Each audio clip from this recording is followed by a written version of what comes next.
सहना भवतु सहनौ भुनक्तु सह वीर्यं तेजस्विनावधीतमस्तु मा विद्विषावहै। ओम शांति शांति शांति।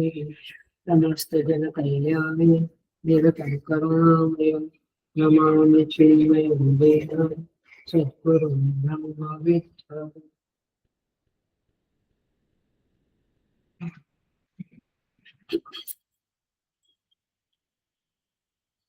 Hari Om. I welcome you all with great love and great respect in this Bhagavad Gita discourses. We will chant from Shloka number 6. यथा क्लासस्थितो नित्यं वायु सर्वत्र महान् तथा सर्वाणि भूतानि मत्स्थानीत्युपधारय। सर्वभूतानि कौन्तेय प्रकृतिं यान्ति मामिकाम् कल्पक्षये पुनस्तानि कल्पादो विसृजाम्यहम्। प्रकृतिं स्वाम् अष्टभ्य विसृजामि पुनः पुनः। भूतग्राममिमं कृष्णम् अवशं प्रकृतेर्वसात् न च मां तानि कर्माणि निबध्नन्ति धनञ्जय। उदासीनवदासीनम् असक्तं तेषु कर्मसु मयाध्यक्षेण प्रकृतिः सूयते सचराचरम्। हेतुनानेन कौन्तेय जगद्विपरिवर्तते। अवजानन्ति मां मूढाः मानुषीं तनुमाश्रितम् परं भावमजानन्तः मम भूतमहेश्वरम्।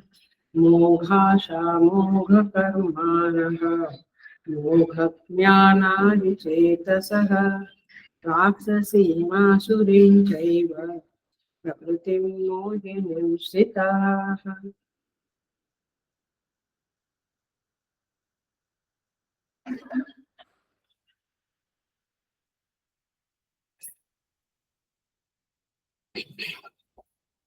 So,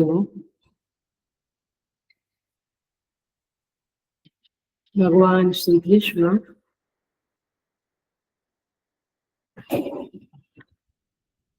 इस नवम अध्याय में अपने स्वरूप का वर्णन करते हैं। 7वें से लेकर 10वें श्लोक तक भगवान ने अपने स्वभाव का स्वरूप का वर्णन किया, हमें बताया कि वे कौन है। 7वें और 8वें में विश्वजामि पुनः पुनः, मैं इस सृष्टि का संहार करने वाला और इस सृष्टि का सर्जन करने वाला हूँ। इस तरह से 7वें और 8वें में कहकर 9वें श्लोक में मुझे कर्म का बंधन नहीं लगता है, यद्यपि मैं सर्जन करता हूँ अथवा संहार करता हूँ, मुझे इन कर्मों का बंधन नहीं लगता है। मया अध्यक्षेण प्रकृति ही सूयते सचराचर, मेरी अध्यक्षता में प्रकृति सारे जगत की रचना करती है।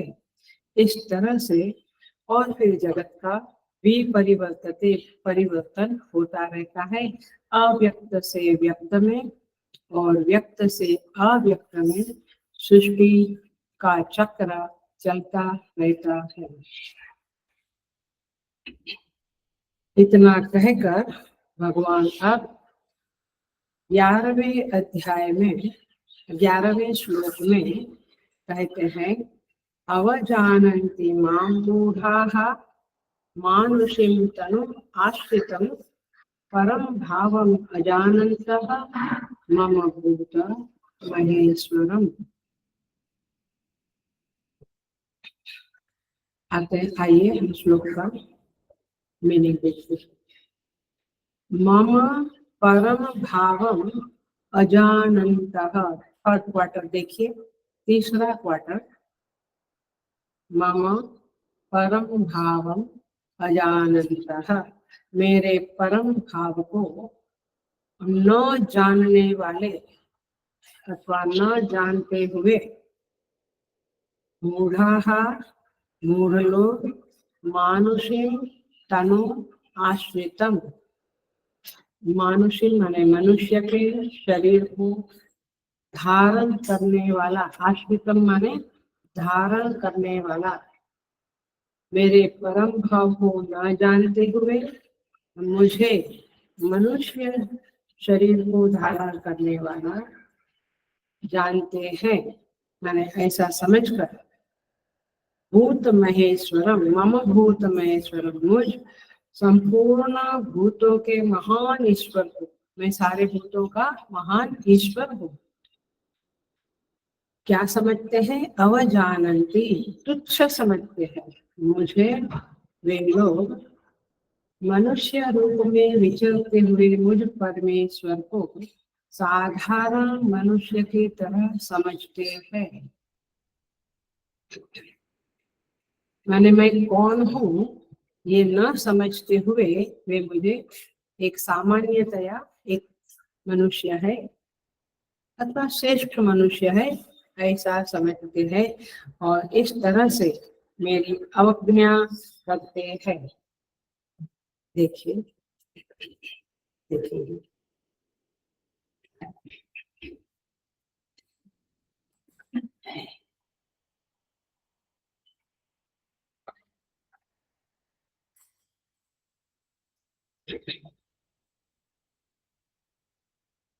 यह श्लोक बहुत मार्मिक है।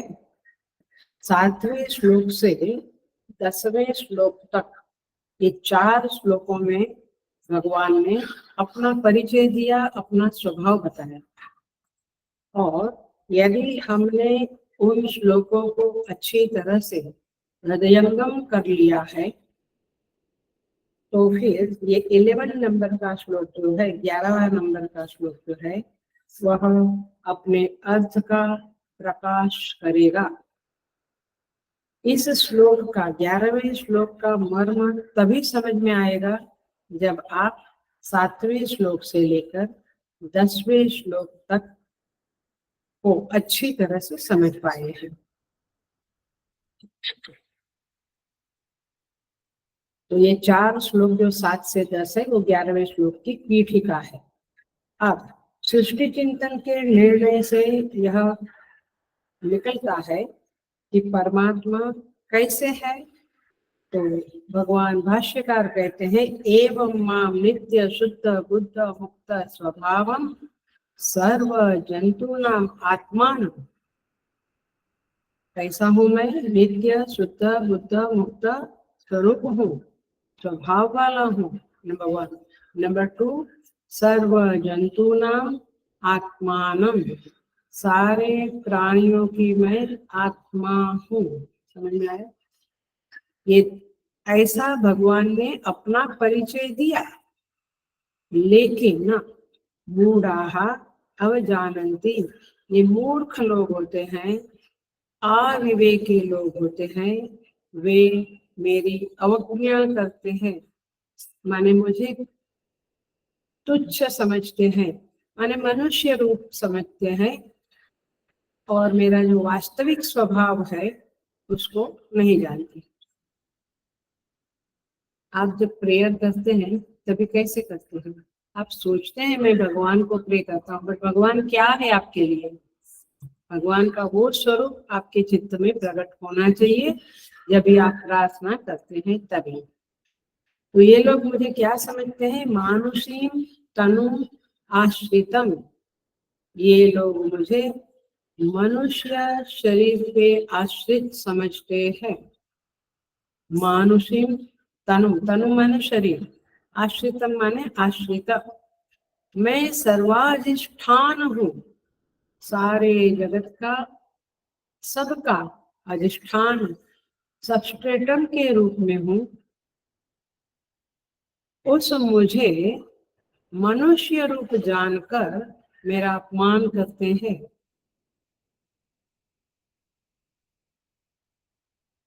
आस्तिक लोग क्या कहते हैं? भगवान साधारण मनुष्य की तरह नहीं है। जो श्रद्धावान है वो कहते हैं भगवान ऐसे नहीं है। तो भगवान कैसे हैं आपकी दृष्टि में? एक दिव्य शरीर वाले, आया, एक दिव्य शरीर वाले हैं और उनका ये विग्रह है और मैं उनकी आराधना करता हूँ। बट भगवान को सर्वाधिष्ठान के रूप में मानना, ये सही समझ है, ये यथार्थ समझ है। और भगवान को एक चेतनमय अथवा कहो दिव्य शरीर वाले ऐसे मानना, ये दूसरी बात हो गई। तो पॉइंट इज दिस कि परमात्मा जैसे है वैसे उनको समझना चाहिए। यदि आपने ऐसे नहीं समझा है तो भगवान कहते ये मेरी अवज्ञा है। सीधी सी बात है। आज आप जो भी बड़े लोग हैं, बिल गेट्स है या अंबानी अडानी, जो भी बड़े लोग हैं, आप कहेंगे कि ये तो ठीक है, अभी ये तो कॉमन है, तो ये उनका अपमान है ना? तो बहुत सामान्य लौकिक बात बताती है। कोई बहुत विद्वान है तो आप कहेंगे हाँ ठीक है, हमको पता है उनको क्या आता है, तुमको तो कुछ आता नहीं है, और तुम उनके बारे में क्या बोलते हो? पता है क्या आता है उनको, क्या आप उनको इतना विद्वान कहते? पॉइंट इज दिस कि ऐसे भगवान को हम वास्तव में भगवान के रूप में नहीं समझते हैं। जो उत्पत्ति प्रलय करता है, उत्पत्ति प्रलयम चैव भूतानामागतिम गतिम,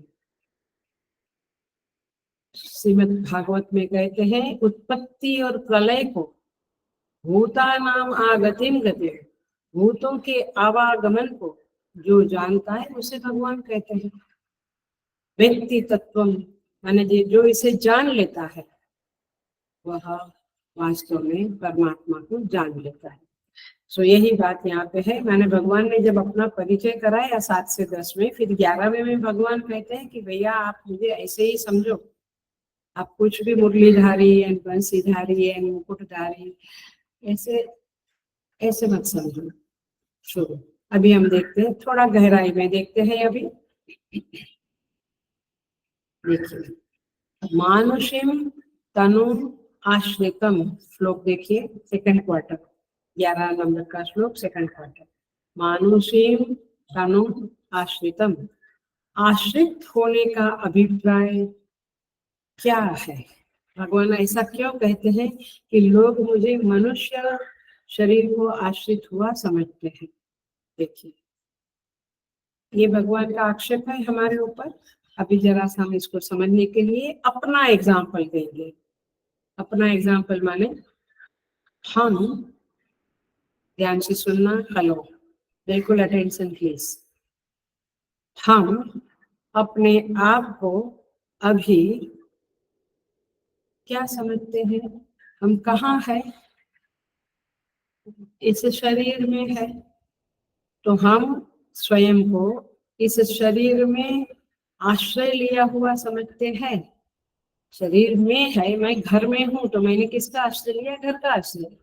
मैं इस शरीर में हूँ तो हम क्या समझते हैं? मैं शरीर में रहता हूँ, माने मैंने शरीर का आश्रय लिया है। तो शरीर में आश्रित अनुभव करते हैं। हमें लगता है ये मनुष्य शरीर के द्वारा हम व्यवहार करते हैं, तो कौन आश्रित हुआ? हमें क्या लगता है कि मनुष्य शरीर द्वारा मैं व्यवहार करता हूँ, तो अब ये शरीर क्या बन गया आपका? नहीं।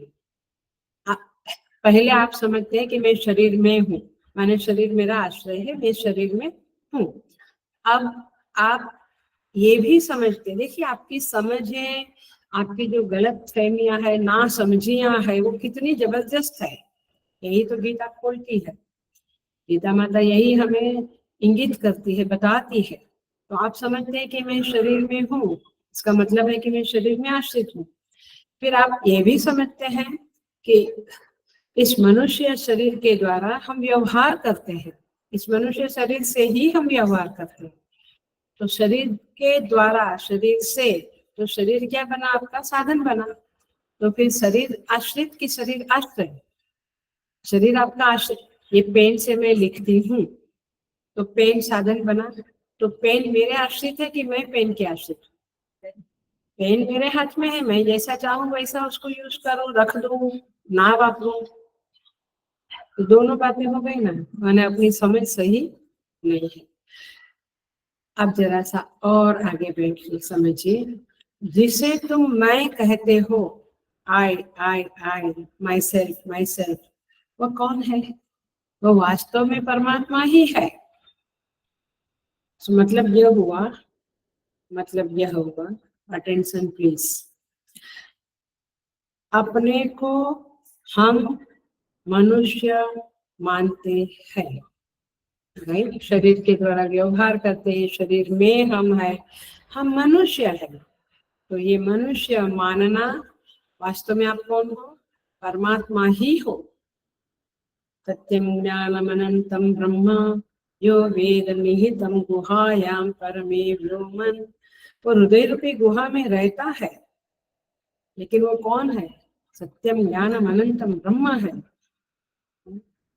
वो मनुष्य नहीं है, लेकिन वो परमात्मा है। लेकिन हम परमात्मा होते हुए, ब्रह्म होते हुए अपने को मनुष्य मानते हैं। यही अवजानन्ति माम मूढ़ाः, यही भगवान कहते हैं कि मुझे जानते ही नहीं है कि क्या हूँ। तुम जो अपने को मनुष्य मानते हो, यही मेरी अवज्ञा है, यही मेरा अपमान है। मैंने बोला ना, कोई बहुत श्रीमंत है, कोई बहुत विद्वान है, आप उसको बहुत छोटा मानते हो, तो फिर ये तो उसका अपमान हो गया है ना। सो यहाँ पे तात्पर्य ये है, खुदी का जब उठा पर्दा, खुद को खुदा जाना। क्या कहते हैं? खुदी का जब उठा पर्दा, गजब एक माजरा देखा, सूफी संत कहते हैं। जिसे मैं बंदा समझता था, वह खुद खुदा जाना।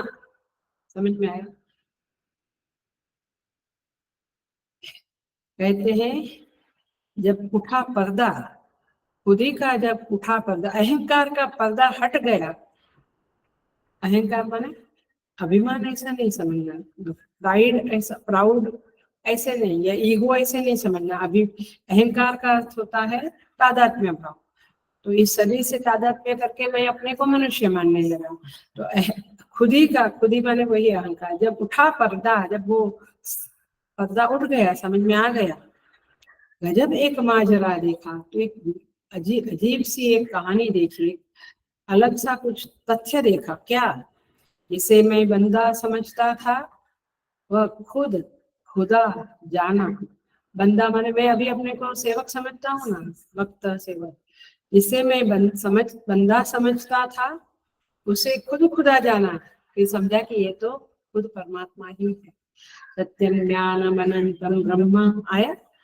तो जो हम वास्तव में खुदा है, परमात्मा है, ब्रह्म है, और हम अपने को एक तुच्छ मनुष्य के रूप में समझते हैं, वह भी परमात्मा की अवज्ञा है।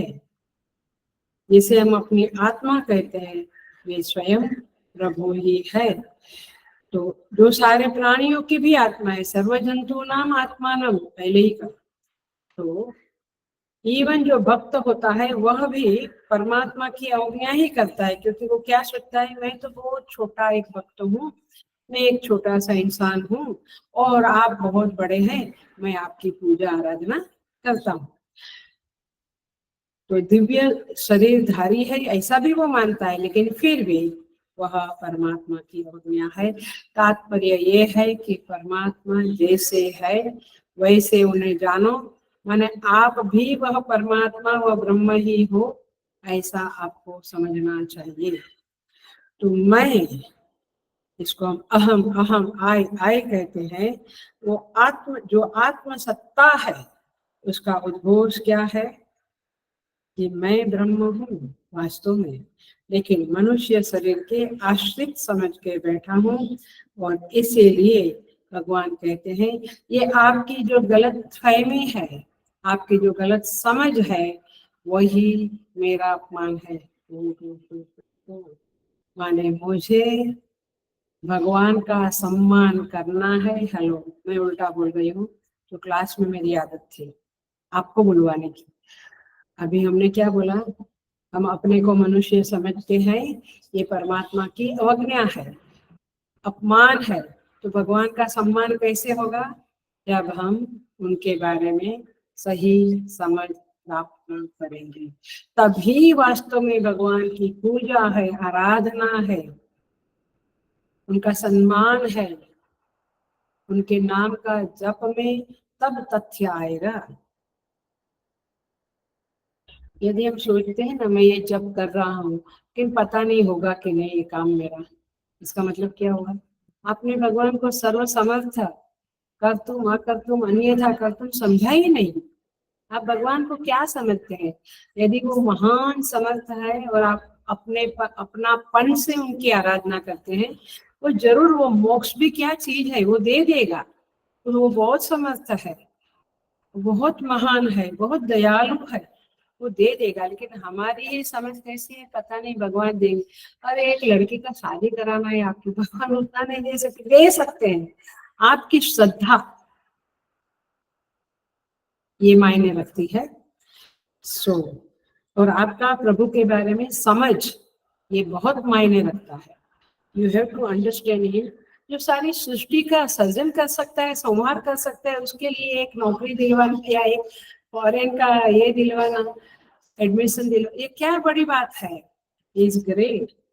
सो उनकी यथार्थता को, याथात्म्य को हम समझे, यही परमात्मा का आग्रह है। मैंने भगवान गीता जी के द्वारा ये कहते हैं कि तुम मुझे मेरे स्वरूप को जैसा हूँ वैसा समझो।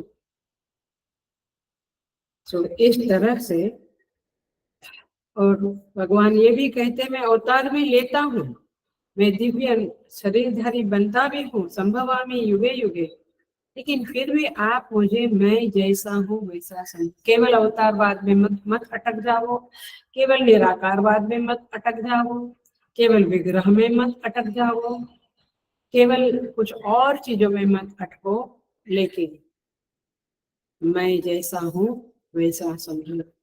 तो प्रत्यगात्म चैतन्य को मनुष्य देह में आश्रित समझना, अधिष्ठित चेतन को मनुष्य रूप में समझना, यह गलतफहमी है। और इसीलिए इसीलिए जो स्वयं जगत का आश्रय है, सुन रहे हो आप, जो स्वयं जगत का आश्रय है, मैंने जगत उसके आश्रित है। जगत उसके जो जगत का आश्रय है, माने जगत उसके आश्रित है। ये टेबल है, ये बड़ा बड़ा लौकिक एग्जाम्पल, यहाँ ग्लास पड़ा है पानी का, तो ग्लास आश्रय है और टेबल आश्रित। हाँ हाँ कहते हैं, मैं जानबूझ के, क्योंकि अलर्टनेस, ये टेबल आश्रय है, ग्लास आश्रित है। ये आश्रय आश्रित संबंध हेलो समझना पड़ेगा, तब जाके तो प्रार्थना सफल होगी। फिर हम कंप्लेन करें कि भगवान सुनते नहीं, कहाँ से सुनेंगे, तुम्हारी समझ सही नहीं है। तो आप आश्रित हो, परमात्मा आश्रय है आपका। और हम यदि एक आश्रित, माने आश्रित हमेशा दीन होता है, लाइक उसके अंदर नम्रता विनम्रता होती है। और आप यदि भगवान को बोस होकर प्रार्थना करेंगे, आश्रित यदि आश्रय को बोस होकर कुछ कहे तो सुना जाएगा। आश्रय जो है उसकी महत्ता, उसका जगह वो कहाँ है, क्या है, वो समझकर हमें उनसे बिहेव करना है, तब जाके हमें उनकी कृपा का अनुभव होता है। तो इसीलिए ये जो हम समझते हैं कि ये मनुष्य देह, ये भी एक साधारण मनुष्य की तरह है, श्री कृष्ण के जमाने में बहुत लोग उनको ऐसा ही समझते थे। तो ये गलत फहमी है। इवन दुर्योधन भी भगवान को पकड़ लेने का आदेश दिया था, याद है? तो सात्यकी आया और बोला पहले मुझे पकड़ो फिर मेरे मालिक को पकड़ो। पॉइंट इस चीज की, लोग जो भी, चलो इसके संदर्भ में और एक साइड की बात कर लो, जो भी व्यक्ति महान होती है उनको हम taken as granted like our friend, our like हमारे दोस्त है, हमारे जैसे है, ऐसा समझ लेना ये उनका अपमान है और उससे हमें खुद को कुछ ज्यादा लाभ नहीं मिलता है। महात्माओं को हम सच में वे जो है जैसे है वैसा समझे तो हमें लाभ मिलता है, नहीं तो फिर ठीक ही है। कई लोग कहते हैं परमात्मा भ्रू मध्य में है, आप उधर ध्यान करें। भ्रू मध्य माने आईब्रोज के बीच में। कोई कहते हैं सहस्त्रार में है, अनाहत चक्र में, कहाँ कहाँ उसका ध्यान करो। ये ठीक है, साधना के लिए बोला जाता है तो ठीक है, फोकस के लिए वहां पे पहले ध्यान करो, लेकिन ना समझो कि वे वास्तव में वहां पे बंधा हुआ नहीं, तो सर्वत्र है, सर्वाधिष्ठान है, यही बात समझो। और इसलिए शरीर में एक जगह पे वो है और कहीं नहीं है, ऐसा समझना मूर्खता है। ज्ञानी का तो क्या बोध होता है, आत्मा एव इदम सर्वम, यह आत्मा ही सब कुछ है। सर्वभूतानि च आत्मनि सर्वभूतेषु च आत्मानं, सारे भूत उस आत्मा में है और वह आत्मा सारे भूतों में है। मुझे मालूम छोटा सा वाक्य है, लेकिन आपको, सारे भूत उस आत्मा में है और आत्मा सारे भूतों में है। कंफ्यूजन मत रखिएगा। वेरी सिंपल लौकिक एग्जाम्पल दूं, व्यावहारिक सत्ता का एग्जाम्पल दूं तो सारी तरंगे पानी में, जल में है और जल सारी तरंगों में है। अभी ये एकदम क्लियर हुआ? ऐसे ही सारे भूत आत्मा में माने परमात्मा में है, परमात्मा सारे भूतों में है। Very simple. पारमार्थिक सत्ता का एग्जाम्पल दूं तो रज्जु सर्प में है और सर्प रज्जु में है, अथवा उसका निगेशन वाला, रज्जु सर्प में नहीं है और सर्प भी रज्जु में नहीं है। श्लोका नंबर 7 से 10, न च हम तेषु अवस्थितः मयि सर्वाणि भूतानि मत्स्थानि सर्वभूतानि न च मत्स्थानि सर्वभूतानि। ये सारी बातें जो 7 से 10 नंबर के श्लोकों में कही गई है, वे यदि समझ में आती है तो ये बात भी समझ में आ जाएगी। नहीं तो आप पुनः रिकॉर्डिंग सुनिए। 7 to 10 नंबर का जो श्लोक है, 4 श्लोक वेदांत का हाईएस्ट श्लोक है, हाईएस्ट फिलोसॉफी समझाने वाले श्लोक है, वो समझेगा तो ये भी समझ जाएंगे। सो ये है भगवान का परिचय। परम भावम अजानंतः, सेकंड लाइन में हम आ गए हैं। लोग परम भाव को नहीं जानते। जिस दिन परम भाव माने भगवान के परम स्वरूप को, परम स्वभाव को जान लेंगे, तब वे ऐसा नहीं सोचेंगे कि भगवान हृदय में है लेकिन बाहर नहीं है। कई बार हम ये सोचते हैं कि परमात्मा सबके हृदय में, बट परमात्मा सर्वत्र है, ऐसा नहीं सोचते। सर्वत्र भी है, सब में भी है। सो सब में है और सर्वत्र है का मतलब ये हुआ कि वो केवल देश में आश्रित होकर नहीं है। मानुषीम तनु आश्रितम, केवल मनुष्य के शरीर में आश्रित होकर, जैसे ग्लास में पानी आश्रित होकर बैठा है, वैसे परमात्मा शरीर में आश्रित होकर नहीं है। इनफैक्ट सारे शरीर परमात्मा में है, क्योंकि वही सर्वत्र है। जैसे तरंगे, जैसे जल सर्वत्र है और तरंगे उसमें है, वैसे परमात्मा सर्वत्र है, सारे देह उसमें है। सो जिसे तुम देह के अंतर्यामी प्रभु के रूप में अनुभव करते हो, जिसे तुम देह में वृत्तियों के प्रकाशक के रूप में समझते हो, मतलब क्या हुआ, मेरी वृत्ति का प्रकाशक माने क्या, मेरी वृत्ति को जानने वाला। मेरे अंदर कुछ नेगेटिव थॉट आया, किसने जाना? बाहर किसी ने नहीं जाना। किसने जाना? अंतर्यामी ने जाना। समझ में आती है बात? तो वृत्ति के प्रकाशक, प्रकाशक माने जानने वाला, वृत्ति के प्रकाशक रूप में जानते हो, वृत्तियों के प्रकाशक रूप में अनुभव भी करते हो और अंतर्यामी रूप में भी अनुभव करते हो। ऐसे प्रभु इस देह के आश्रित नहीं होते हैं। वास्तव में तो वह देह में है भी नहीं। देह इज इक्वल टू सर्प एंड परमात्मा इज इक्वल टू रज्जु। तो रज्जु सर्प में नहीं है, बट जब आपको सर्प दिखता है तो बोला जाता है। तो न चाहम तेषु अवस्थितः, तात्पर्य ये है कि परमात्मा देह में है, ये एक एंगल है। परमात्मा देह में नहीं है, ये दूसरा एंगल है। सारे एंगल हमने अच्छी तरह से देखा है। तो कहते हैं परम भाव अजानंतः, मेरे परम भाव को जानते नहीं। परम भाव इतना ही है कि परमात्मा के अलावा और कुछ नहीं है। वो वाक्य याद है, पश्चिम में योग में ईश्वरन, कौन से चैप्टर में था? पश्चिम में योग में नहीं थे। सो ऐश्वर्य, मेरे ऐश्वर्य के योग को देखो, माने याथात्म्य को देखो। मेरा जो ये जो मेरी विभूति है, मेरा जो ये नजारा है, इसकी यथार्थता देखोगे तो समझेगा कि मेरे अलावा और कुछ भी नहीं। परमात्मा के अलावा और कुछ देखना, यह भी परमात्मा की अवहेलना है। अब ज्यादा क्या बोले, ये हाईएस्ट बोल दिया। सो ऐसे है भगवान सर्वभूत महेश्वर, भूतानां महान ईश्वर, अहम अस्मि, मैं सारे भूतों का महान ईश्वर हूँ। ईश्वर माने क्या?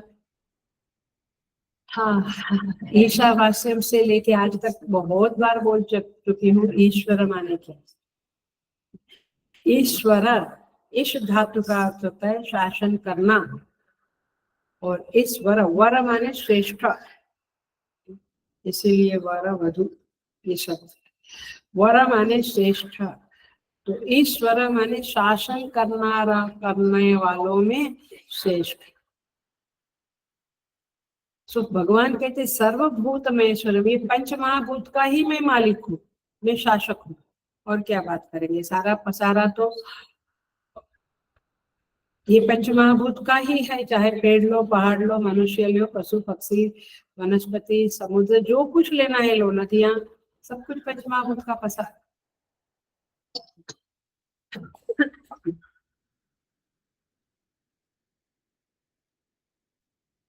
तो इसीलिए भगवान कहते हैं सारे भूतों का मैं महेश्वर हूँ, महान ईश्वर हूँ।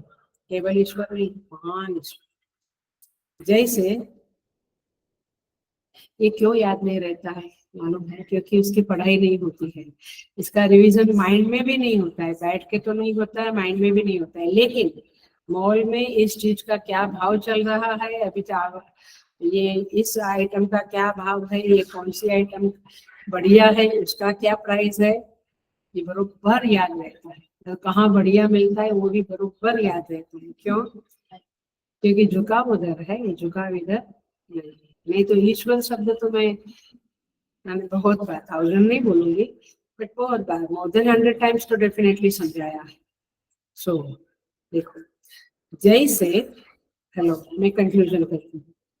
जैसे रज्जु को न जानने के कारण क्या जान लेते हैं हम, उसे सर्प जान लेते हैं। तो इसी तरह से अधिष्ठान चेतन को अधिष्ठान चेतन के रूप में नहीं जानने के कारण हम उसे मनुष्य रूप में जान लेते हैं। तो परमात्मा को हम मनुष्य जान लेते हैं। जो कि उपदेश मनुष्य को दिया जा रहा है, ये नदी पहाड़ पशु पक्षी को नहीं दिया जा रहा है, वो लोग ग्रहण भी नहीं कर सकते हैं। इसीलिए भगवान ने मनुष्य देह की बात करी है। अब थोड़ा सा बोल के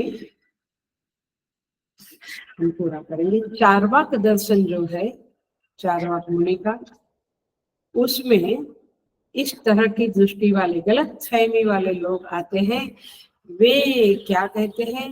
वे स्वयं को देह आश्रित मानते हैं। वे देह को, अरे स्वयं को देह में आश्रित ऐसे मानते हैं। आत्म चैतन्य को देहमाश्रितम मानते हैं। इसलिए वे क्या कहते हैं, ये तो देह में रहता है आत्म चैतन्य, देह गया तो वो भी गया, मर गया, माने खत्म हो गया। समझ में आता है? आपके इस्लाम, आपके क्रिश्चियनिटी सब क्या मानते हैं, पुनर्जन्म मानते हैं क्या? पुनर्जन्म नहीं मानते। इसका मतलब है कि ये देह हमारा तो खत्म हो गई, कहानी खत्म हो गई। समझे? तो ये सब चार्वाक कैटेगरी के में जाएगा। तो द पॉइंट इज दिस की वे लोग कहते हैं चैतन्य विशिष्टो काय आत्मा, ये शरीर ही आत्मा है। मैंने उनको आत्मा नाम की कोई अलग चीज समझती नहीं है। इसलिए विडंबना यह है कि जो पुनर्जन्म को मानते हैं वे भी क्या समझते हैं, उनकी बार बार मृत्यु होती है, बार बार जन्म होता है। ऐसा ही पुनर्जन्म में मानते हैं, आत्मा को मानते हैं, बट अगेन हमारी समझ क्या बनती है, ये जन्म होता मरना। वास्तव में तो आत्मा कैसा है, अथ चैनम नित्य जातम नित्यम व मन्यसे मृतम। भगवान सेकंड चैप्टर में 26 नंबर के श्लोक में कहते हैं, ये अर्जुन जो अपने को नित्य जन्मने वाला और मरने वाला मानता है, न तुम सोचितुम अर्हसि। यदि तुम ऐसा माने, यदि तुम ऐसा मानते हो तो तुम्हारे जीवन में दुख रहेगा ही रहेगा। देयर इज नो वे कि आप दुख से मुक्त होंगे। सो वे लोग भी ऐसा ही समझते हैं। पुनर्जन्म में मानने वाले, पुनर्जन्म में न मानने वाले तो है ही, लेकिन जन्म पुनर्जन्म में मानने वाले भी समझते हैं कि मैं एक साधारण मनुष्य हूँ, मैं जन्मता हूँ मरता हूँ। तो जीवात्मावादी भी आत्मा को देहाश्रित मानते हैं। तो इसलिए जब आपने इस देह के साथ आइडेंटिफिकेशन कर लिया, तादात्म्य कर लिया, तो फिर गलत समझ है आपकी, तो आपको फल भी गलत ही मिलेगा। आप चाहते क्या हो, क्या झुंझुरू, आप क्या चाहते हो, फार्म हाउस, गाड़ी, आप सुख चाहते हो। Simple, everybody wants to be happy. इसलिए तो आप हैप्पी बर्थडे करते हो कि भाई ये साल तो चलो भले दुख में गया, अगला साल आपका हैप्पी बर्थडे होना चाहिए। लेकिन उसके अगले साल भी आपको हैप्पी बर्थडे बोलना पड़ता है। क्यों? क्योंकि वो साल भी दुख में ही गया। ऐसे मजेदार सब चल रहा है। हैप्पी बर्थडे एक बार बोल दिया तो फिर हैप्पी होना चाहिए, लेकिन वो हैप्पी हुआ नहीं और आपको हर साल हैप्पी बर्थडे बोलना पड़ता है करना, क्योंकि आपकी जो गलत माने मूल समझ है वही गलत है। आप देह नहीं हो, देह में आश्रित नहीं हो, आप वही ब्रह्म हो, ये समझ आपकी नहीं है। इसलिए आपको फल भी गलत ही मिलते हैं, माने आपको जो नहीं चाहिए वही मिलता है।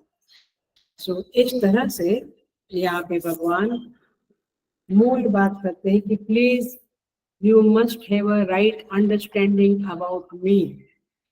मेरे बारे में सही समझ प्राप्त करो। मतलब एक तो परमात्मा का ऐश्वर्य सच में क्या है वो जानो।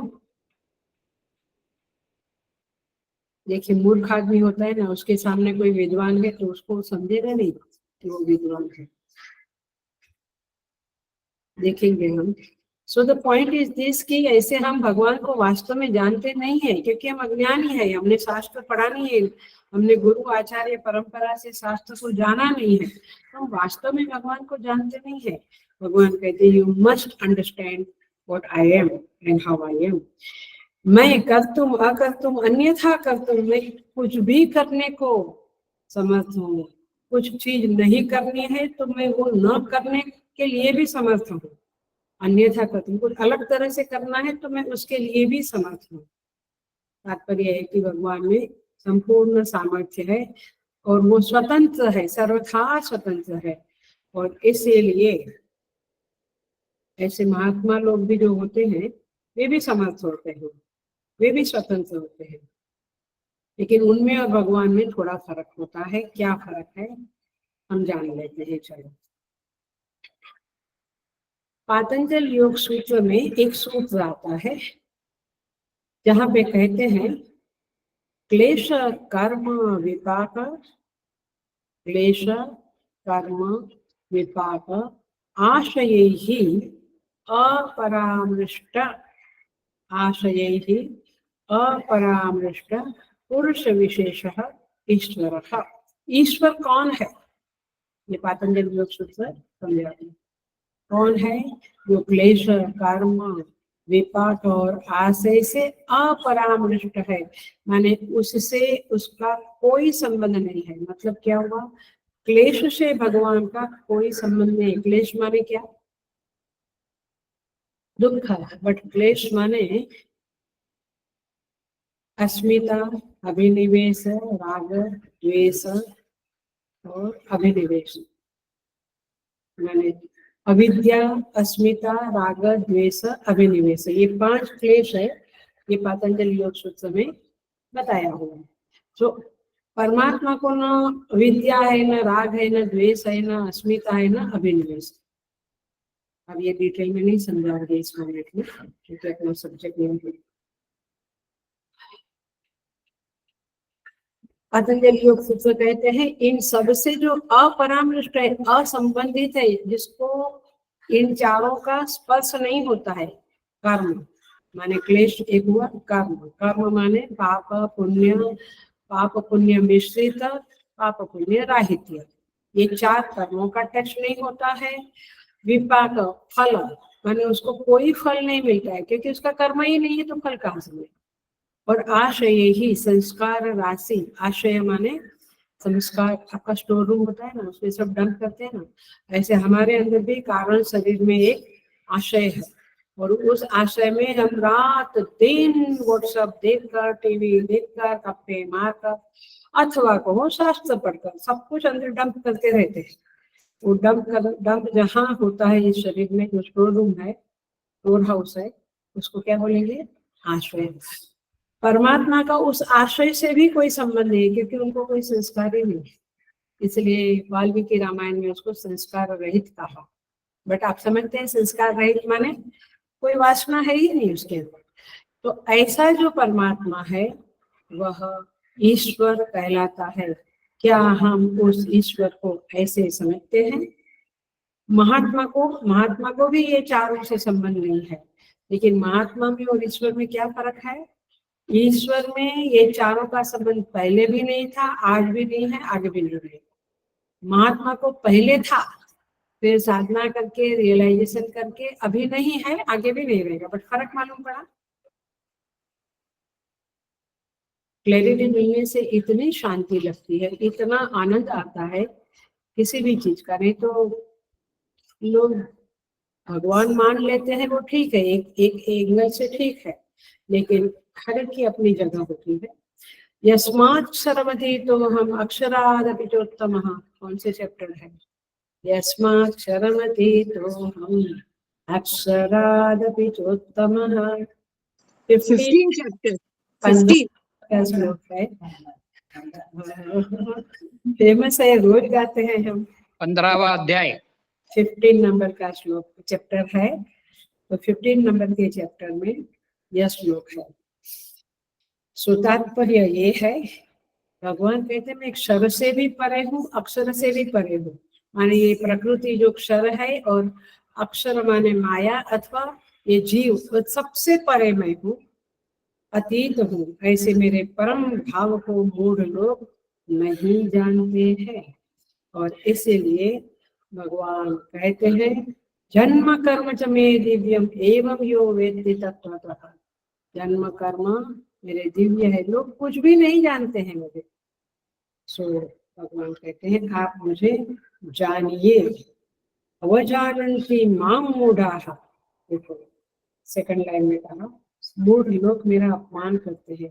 अब इसको फिजिकल माने फिजिकल एक्सप्रेशन में लेवे तो युधिष्ठिर महाराज ने राजसूय यज्ञ में भगवान का अपमान किया था। राजा युधिष्ठिर के राजसूय यज्ञ में शिशुपाल ने श्री कृष्ण का अपमान किया था, आपको पता है। जब उनको अग्रपद दिया गया तो बाद में भगवान ने 99 गाली तक तो सहन किया, लिमिट आ गई तो मार डाला उसको, सुदर्शन चक्र से उसका मस्तक छेदन कर दिया। शूर्पणखा के भी नाक कान काट दिए गए थे। रुक्मी ने कहा भाई बीच में आड़े आया था तो रुक्मी को भी भगवान ने ठीक कर दिया था। जब भगवान को बांधने गया था दुर्योधन, तभी भी सात्यकी में ही सारा ताकत दिखा दिया था। तो पॉइंट इज दिस की भगवान को लोग, वो तो एक एग्जाम्पल है उस द्वापर युग के या त्रेता युग के, लेकिन हम आज भी भगवान को ठीक तरह से नहीं जानते हैं। देखो दुर्योधन को भगवान का पता नहीं था, करके तो उन्होंने सेना मांगी, भगवान को नहीं मांगा। वो तो अर्जुन महान थे भगवान को, माने भगवान को तब तो नर और नारायण का पूजा होता है। तो कहने का तात्पर्य है कि परमात्मा को लोग नहीं जानते हैं और सर्वभूत महेश्वर बिल्कुल नहीं जानते हैं। भगवान कहते हैं अणोरणीयान महतो महियान, मैं सूक्ष्म से भी सूक्ष्म हूँ, महान से भी महान हूँ और सर्वभूत महेश्वर, सारे भूतों का शासक हूँ। अपनी सन्निधि से प्रकृति में और प्राकृत सब में चेष्टा उत्पन्न करता हूँ। जैसे अयस्कांत मणि जो होता है वो स्वयं अविक्रिय है लेकिन लोहे को चलाता है। पता है ना, हम छोटे थे तो लोहे के काम होते या टुकड़े होते हैं तो अयस्कांत मणि से उसको हम मूवमेंट करते थे, उसकी मूवमेंट करते थे। ऐसे ब्रह्म स्वरूप परमात्मा आत्मा सारी प्रकृति के महेश्वर है, शासक है। ऐसे नॉट लाइक अस, अरे ये कर लो भैया, ये कर लो, इतना पढ़ लो, इतना, ऐसे नहीं। वो अपनी सन्निधि मात्र से प्रकृति की सारी क्रियाओं के कर्ता बनते हैं, not in reality but as if. So इस तरह से यहाँ पे ये श्लोक पूरा होता है। हम आगे बढ़ते हैं। आगे का श्लोक जो है वो यही है कि भगवान कहते हैं यदि मुझे नहीं जाना तो क्या होगा। अब ये बड़ा ही प्रैक्टिकल श्लोक है, हमारे जीवन में ये बहुत ही काम लगने वाला श्लोक है। देखिए, ऐसे तो सारे श्लोक जीवन में काम लगने वाले हैं बट ये जरा ज्यादा ही। भगवान कहते हैं मोघाशा मोघ कर्माणः मोघ ज्ञाना विचेतस, 12 नंबर का श्लोक है। राक्षसीम आसुरीम चैव प्रकृतिम मोहिनीम श्रिताः। मोघाशा माने व्यर्थ आशा, मोघ कर्माणः व्यर्थ कर्म, मोघ ज्ञानाः व्यर्थ ज्ञान वाले, विचेतसः अज्ञानी जन, विक्षिप्त चित्त वाले अज्ञानी जन। किसकी हिम्मत है कहेगा कि मेरा चित्त विक्षिप्त नहीं है। विक्षिप्त माने पागल ऐसा हम कहते हैं, बट विक्षिप्त माने डिस्टर्ब्ड माइंड। किसका माइंड सुबह से रात तक स्थित रहता है, छोटी मोटी, अच्छा कुछ काम नहीं है, कोई आया गया नहीं, आप अकेले हैं कमरे में, खाना बनाया, सोए, कुछ देखा कुछ सुना, लेकिन कुछ देखा कुछ सुना कुछ खाया, चित्त में विक्षिप्त चालू है अगला पिछला। सो ऐसे विक्षिप्त चित्त वाले अज्ञानी जन राक्षसी यानी राक्षसी, आसुरी यानी आसुरी, च और मोहिनी मोहिनी, प्रकृति प्रकृति को एवं श्रिताः। राक्षसी आसुरी और मोहिनी प्रकृति के आश्रित, इन तीनों प्रकृति को आश्रिता माने उसके धारण करके रहते हैं। माने ये विक्षिप्त चित्त वाले लोग जो है, जिनकी आशा व्यर्थ है, जिनके कर्म व्यर्थ है, जिसका ज्ञान व्यर्थ है, वे लोग राक्षसी आसुरी और मोहिनी प्रकृति को धारण करके, माने उनके अंदर ये प्रकृति बैठी हुई है। दे आर विथ राक्षसी प्रकृति, माने उसका स्वभाव राक्षसी आसुरी मोहित होने वाला है। आपको ये प्रकृति का जानना है, देवी प्रकृति और आसुरी प्रकृति। 16वें अध्याय में आप 1, 2, 3 देवी प्रकृति का देखिए, फिर 4 नंबर का श्लोक आसुरी प्रकृति का, फिर 6 से एंड तक आसुरी प्रकृति बताई है। अवश्य जान लो ये प्रकृति क्या है, जिससे कि हमारे अंदर ये प्रकृति है तो हम उसे थोड़ा ठीक कर सकते हैं। आइए देखते हैं इसमें। भगवान कहते हैं हेलो, बिल्कुल अटेंशन से सुन लेना। पूरा क्लास ये एक वाक्य के ऊपर है। भगवान कहते हैं अपने को जीवत्व से संबंधित मानने वाले, माने स्वयं को जीव मानने वाले, जीव भाव को स्वीकार करने वाले लोग जो है वे मोघासा मोघ कर्माण मोघ ज्ञान है। क्या कहा था पिछले श्लोक में? आप जब स्वयं को ब्रह्म रूप जानोगे तब सब ठीक है, नहीं जानोगे, इस श्लोक में 12वें नंबर के श्लोक में भगवान कहते हैं नहीं जानोगे ब्रह्म रूप में, जीव रूप में ही जानोगे, मनुष्य रूप में ही जानोगे, श्रीमंत के रूप में जानोगे या गोरे काले के रूप में या सज्जन दुर्जन, आप जो भी जानोगे आपकी आशाएं व्यर्थ, आपके कर्म व्यर्थ, आपका ज्ञान गलत, व्यर्थ माने गलत। देखिए सुनो,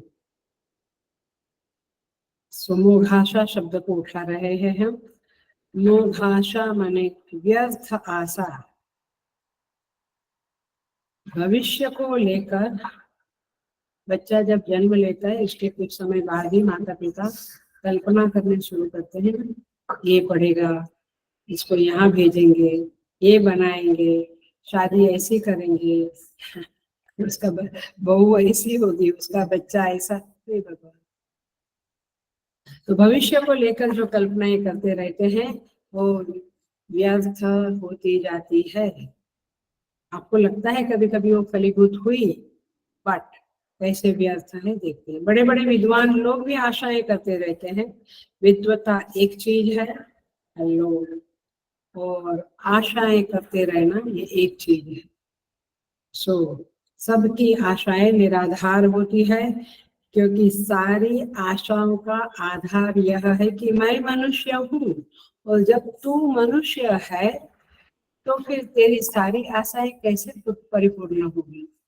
क्योंकि मनुष्य माने जीव मानता है, मनुष्य मानता है, तो फिर लिमिटेशन आ गई। तो मनुष्य की आशा क्या रहती है देखिएगा, मनुष्य किस तरह से आशाएं करता है और फिर मार खाता है, क्योंकि अपने को मनुष्य मानता है। ब्रह्म माना तो फिर तो बात खत्म नहीं हो जाती, फिर आशाएं रहती ही नहीं है। तो आशा नहीं तो कर्म नहीं।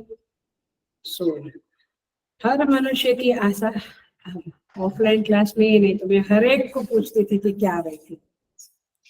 मनुष्य की जनरल आशा यह रहती है, ये आज की परिस्थिति थोड़ी ऐसी है लेकिन आगे सब ठीक हो जाएगा। होता है किसी भी परिस्थिति विशेष में उसे लगता है कि ठीक है ना, चलो आगे सब ठीक अच्छे से हो जाएगा सब। भगवान कहते हैं मोघाशा, तेरे हाथ में कुछ है ही तो नहीं, तू नहीं तो भी अब असमर्थ है।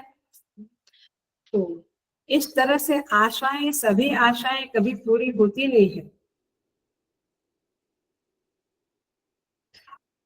एक स्वामी जी कहते हैं कि इस दुनिया में किसी की भी सारी आशाएं पूरी नहीं होती है और किसी की भी ऐसा नहीं कि एक भी आशा पूरी नहीं। इसका मतलब है कि ये संसार ऐसा ही है, कुछ पूरा होता है कुछ नहीं होता। भविष्य को लेकर जो आशाएं होती है भगवान ने उसके ऊपर पहली चोट लगाई है, मोह आशा। आशा का ही मतलब होता है कि आगे ऐसा हो ऐसा हो ऐसा हो। तो उन्हीं आशाओं को पूरा करने के लिए करने में हम जीवन समाप्त कर देते हैं। परिस्थिति को सुधारने की कोशिश करते करते करते करते हम बूढ़े हो जाते हैं। लेकिन लो दोष रहित परिस्थिति आज तक किसी की बनी नहीं है।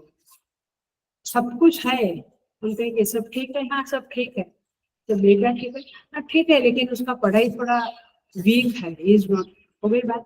माने आप बोलते हो ठीक है, बट कहीं ना कहीं आपको हर परिस्थिति में दोष दिखाई देता है। तात्पर्य यह है परिस्थिति माने things and beings and situation everything, तो कहीं ना कहीं कुछ न कुछ कमियां, कुछ दोष आपको महसूस होता है। और इसलिए महात्मा लोग, संत लोग, विवेकी लोग कहते हैं दोष रहित परिस्थिति आज तक किसी की बनी नहीं। और ना आगे बढ़ेंगे। तो हम जो ये आशाएं करते हैं कि ये सब, ये ठीक हो जाएगा, वो ठीक हो जाएगा, आपको पता नहीं कि वो ठीक हो गए तो दूसरी आशा उठ गई, तो आशाएं कभी आपकी समाप्त नहीं होगी। भगवान राम के पिता महाराजा दशरथ भी अपनी परिस्थिति को अपने अनुरूप, अपने अनुसार बदल सके थे। दशरथ भगवान राम के पिता भी अब परिस्थिति को सुधार नहीं सके, तो हम किस खेत के मूल्य। सो भगवान कहते हैं तुम्हारी सारी आशाएं निराधार है, क्योंकि तुम जीव रहते हुए परम सुखी रहना चाहते हो। ये गोल्डन अक्षर से हृदय में लिख लो। हम जीव रहते हुए, अपने को जीव मानते हुए सदा सुखी रहना चाहते हैं। ये गलत फहमी है, आपका ज्ञान ही गलत है, और इसलिए वो आशा भी निराधार हो जाती है। और इसलिए उस आशा को पूर्ण करने में जो कर्म लगाए हैं आपने, जो कर्म शक्ति लगाई है, कर्म करते हैं, वो भी व्यस्त हो जाते हैं। समझिए, गलत समझ ही गलत है। अपने को जीव मानना और परमानंद में सदा मैं रहूं, ये आशा करना गलत है। तो ज्ञान ही आपका गलत है। ज्ञान क्या होना चाहिए? मैं ब्रह्म हूँ, तो फिर ब्रह्मानंद आपके चरणों में लोटपोट होकर रहेगा, आपकी गोद में आ जाएगा। सो तात्पर्य ये है, मनुष्य भाव में रहते हुए सदा सुखी रहना असंभव है, लेकिन यह भ्रम दूर नहीं होता है। हम आशाएं करते रहते हैं और दौड़ते रहते हैं। जहां पर भी आप रहो, आपको लगता है जगह बदल ली, देश बदल लिया, वाइफ बदल डाली, जो भी है, हम सब कुछ ठीक कर लेंगे, कुछ होने वाला नहीं है। ये गर्मी, ये ठंडी, ये मौसम बदलते रहेंगे, चीजें बदलती रहेगी, आप सदा सुखी नहीं हो सकते। पूर्णतः संतोषजनक परिस्थिति किसी को नहीं मिली है। वहां पर भी बाहर से नहीं तो अंदर से कोई ना कोई कारण उत्पन्न हो जाता है, आप डिस्टर्ब हो जाते हैं, ये चलता रहता है। लेकिन विडंबना यह है कि हर व्यक्ति परिस्थिति सुधारने के पीछे पागल होकर दौड़ रहा है और ये भ्रम में फंसा बैठा है कि मैं सदा सुखी हो जाऊंगा।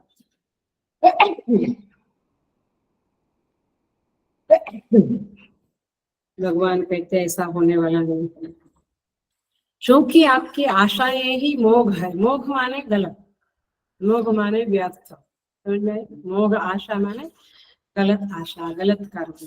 तो चूंकि आपका आशा ही गलत है, इसलिए भगवान कहते हैं मोह कर्म, आपके कर्म गलत आशाएं।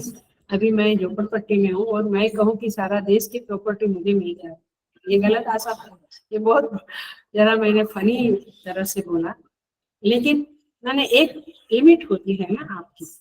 सो ये मोह कर्मा है, आपकी आशाएं गलत है, औकात से ज्यादा आशाएं करते हैं क्या, जो भी, तो मोह कर्मा है, तो कर्म भी व्यर्थ होता है। अभिप्राय ये है कि उन कर्म से वे उस तरह से सुखी नहीं बन सकेंगे जो आपने चाहा था।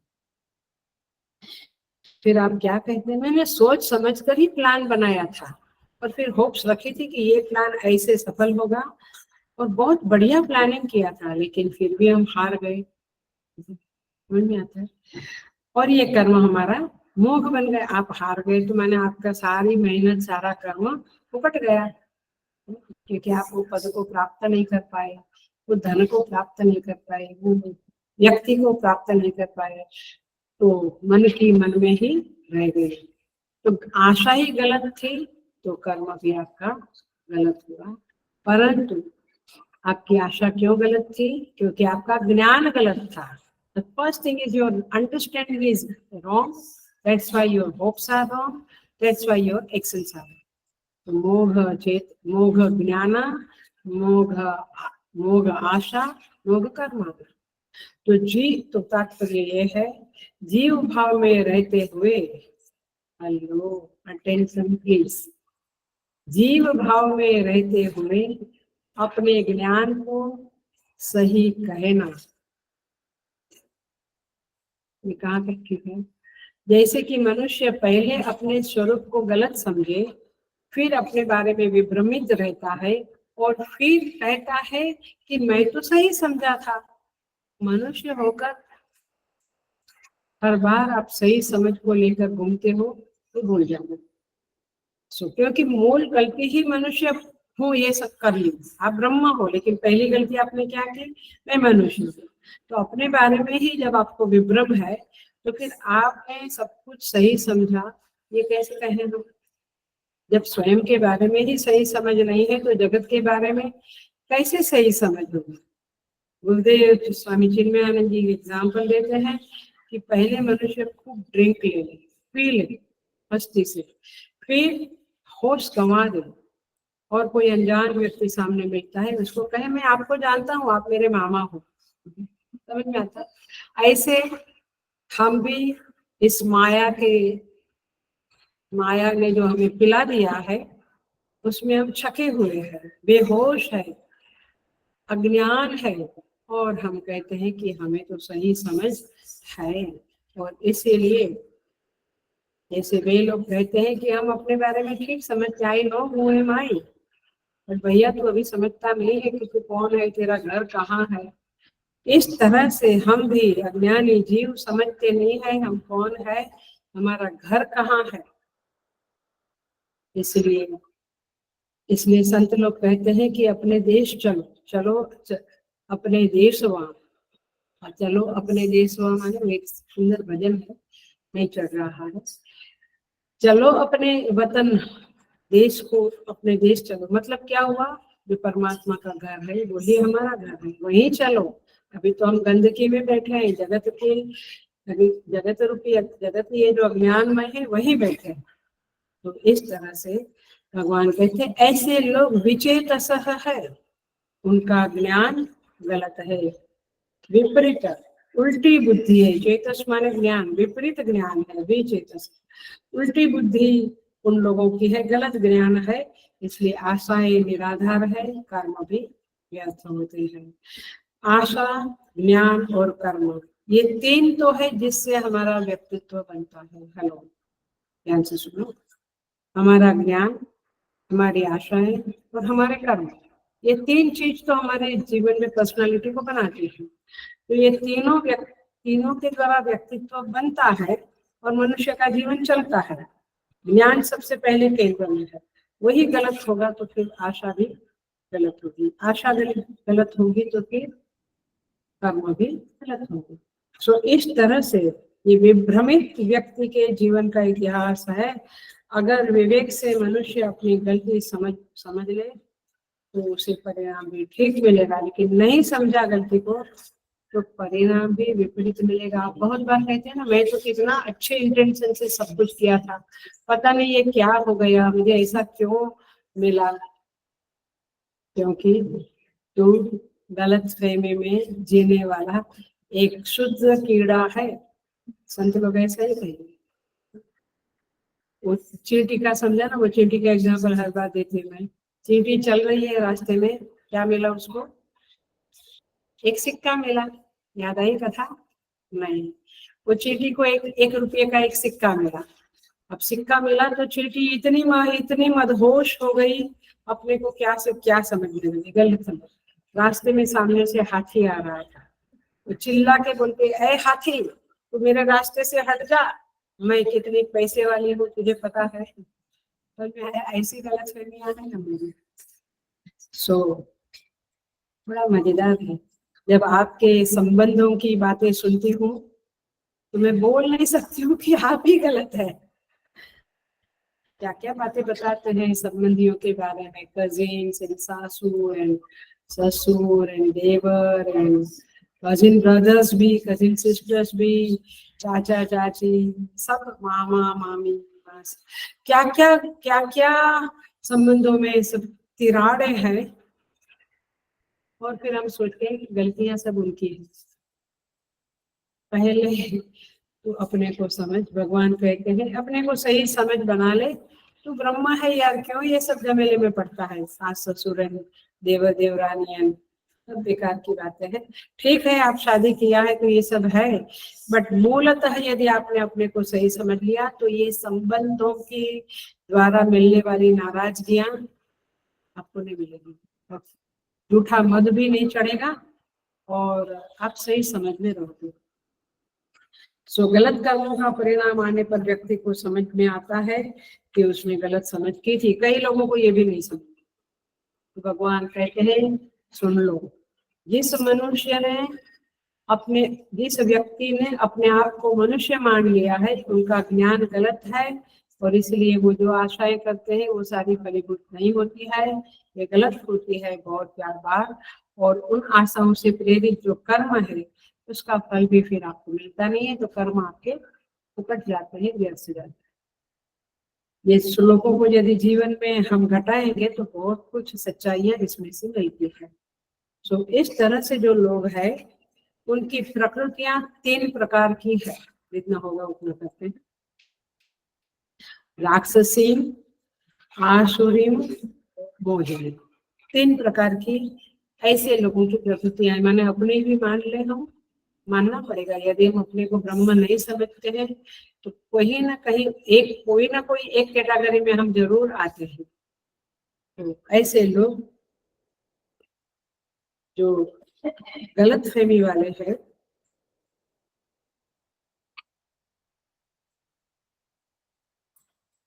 वे लोग इन 3 प्रकृतियों का आश्रय लेते हैं, माने इनको धारण करते हैं।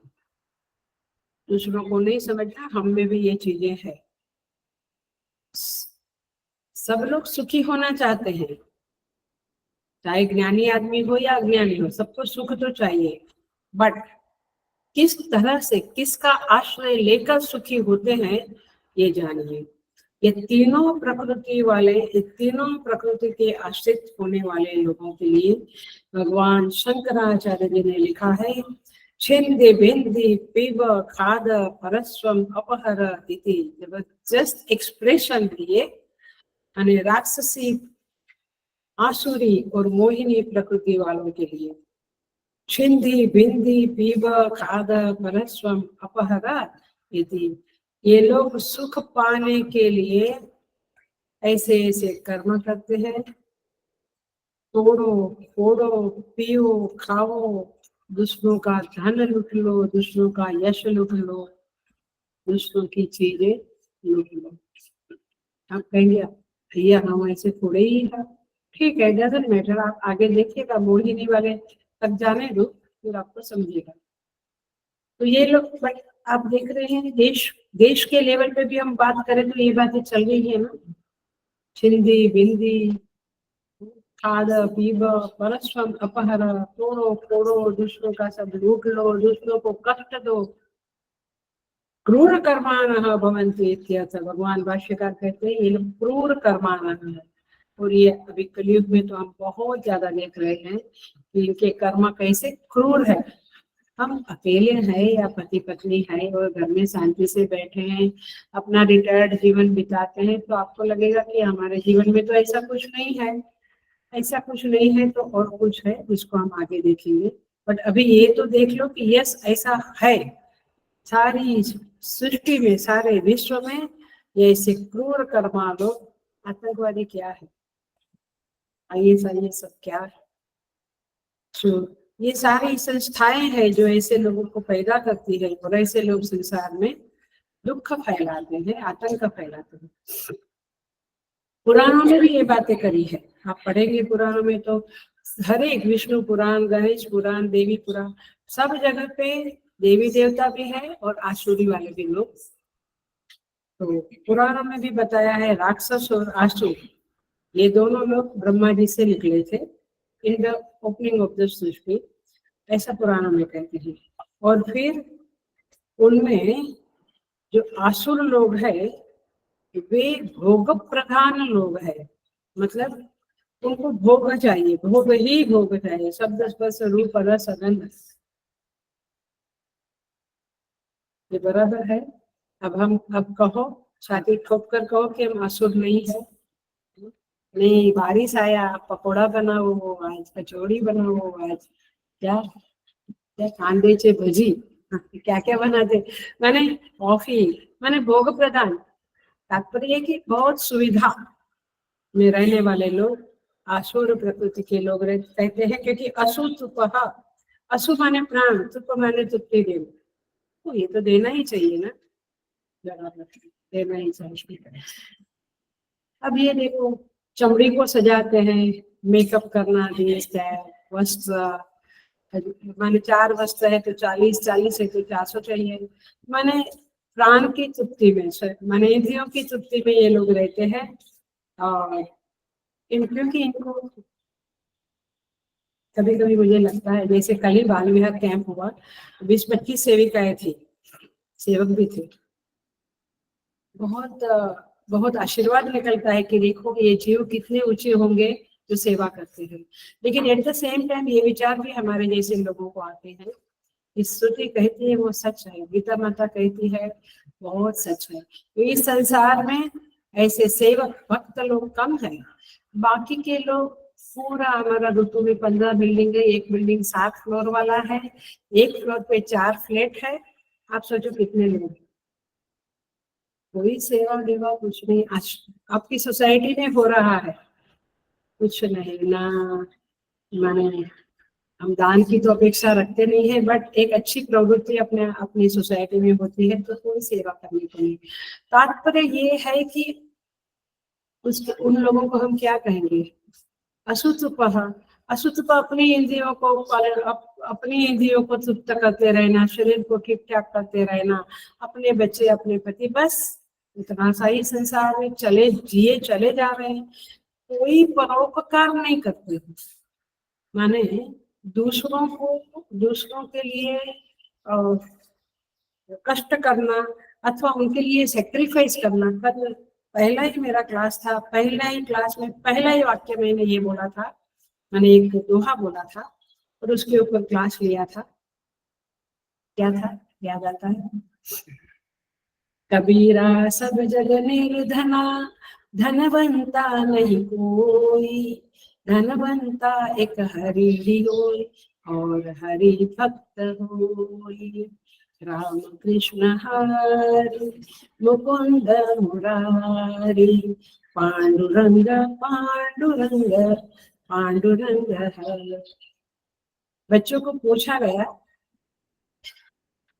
इनमें से कौन रिच बनना चाहते हैं, सबके हाथ ऊपर, कौन पुअर बनना चाहते हैं, तो आप धनवान कैसे बनना चाहते हो करके क्लास शुरू किया।